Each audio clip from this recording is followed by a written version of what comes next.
जोराने दोन्ही हात वरती करू. अग्नी सेना, अग्नी सेना. जो काही पाऊस पडला त्या पावसामध्ये पूरजन्य परिस्थिती पालघर जिल्ह्यामध्ये पाहायला मिळाली. अशा वेळेला आगरी सेनेचे तमाम आगरी सैनिक हे रस्त्यावरती उतरलेले, त्यांचा सत्कार देखील होणार. आम्ही 100 ते 150 लोकांची आम्ही हेच तयार केलेली, फळीच तयार केलेली की आम्हाला माहिती होती की पूरजन्य परिस्थिती निर्माण होणार आणि शासन तिथे फेल ठरणार.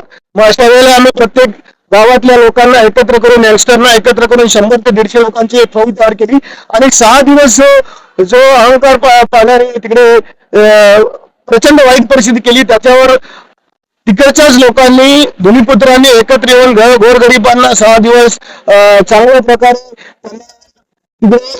प्रत्येकाने 200-500 रुपये काढून मला वाटतं 3-3.5 लाख रुपये त्यांच्यासाठी खर्च केले. आगरी सेना, आगरी सेना, कैलास पाटील साहेब आगे बढ़ो. टॉप 10 महाराष्ट्र न्यूज चॅनल मधून मी दीपक कोटेकर. आज आगरी सेनेचा 40वा वर्धापन दिन सोहळा. या कार्यक्रमाला प्रचंड प्रमाणात पालघर जिल्ह्यातून ठाण्यातील गडकरी रंगायतन या ठिकाणी हजारो संख्येने आगरी समाजाची लोक जाताना आपल्याला दिसतात. खरं तर राजाराम साळवीच्या अनुपस्थितीत हा पहिला वर्धापन दिन सोहळा साजरा होणार आहे. माझ्यासोबत यावेळेला आगरी सेनेचे महाराष्ट्र उपाध्यक्ष कैलास पाटील आहेत. आजचा हा जो कार्यक्रम आहे हा खऱ्या अर्थाने राजाराम साळवी साहेबांना श्रद्धांजली असेल. नक्कीच. आज कारण एवढ्या बहुसंख्य लोकांना, आज गडकरी लोक येतील 7 जिल्ह्यातले, आज पालघर जिल्ह्यातून आपण चाललोय.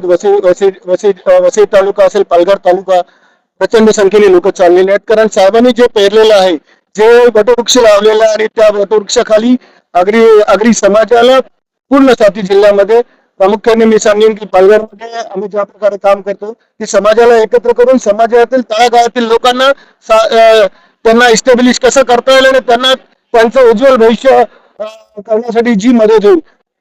भूमिपुत्रांच्या न्याय हक्कासाठी लढणारी एक संघटना आहे आणि त्याच्यातून भूमिपुत्रांना खऱ्या अर्थाने न्याय मिळेल आणि त्या प्रकारे आम्ही काम करतोय. आणि पालघर जिल्ह्यामध्ये प्रचंड डेव्हलपमेंट होते आणि त्याच्यात आपला भूमिपुत्र कुठे हिरावून जाऊ नये त्याच्यासाठी प्रयत्नशील राहू, एवढंच मी सांगतो. जो काही पाऊस पडला त्या पावसामध्ये पूरजन्य परिस्थिती पालघर जिल्ह्यामध्ये पाहायला मिळाली. अशा वेळेला आगरी सेनेचे तमाम आगरी सैनिक हे रस्त्यावरती उतरलेले, त्यांचा सत्कार देखील होणार.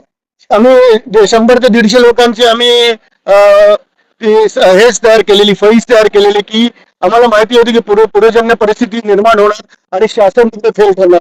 मग अशा वेळेला आम्ही प्रत्येक गावातल्या लोकांना एकत्र करून, यंगस्टरना एकत्र करून 100 ते 150 लोकांची एक फौज तयार केली आणि 6 दिवस जो अहंकार पाहणारे तिकडे प्रचंड वाईट परिस्थिती केली, त्याच्यावर तिकडच्याच लोकांनी, भूमिपुत्रांनी एकत्र येऊन गोरगरिबांना 6 दिवस चांगल्या प्रकारे त्यांना तिकडे प्रत्येकाने 200-500 रुपये काढून मला वाटतं 3-3.5 लाख रुपये त्यांच्यासाठी खर्च केले. शासनाचे अजूनपर्यंत काही मदत आलेली नाही, ती वाईट परिस्थिती आहे. पण समाजातील लोकांना, गोरगरिबांना जी मदत माझ्या तिकडच्या भूमिपुत्रांनी केली आहे, मी त्यांना सल्यूट देतो आणि आज त्यांचा सत्कार गडकरीला होईल.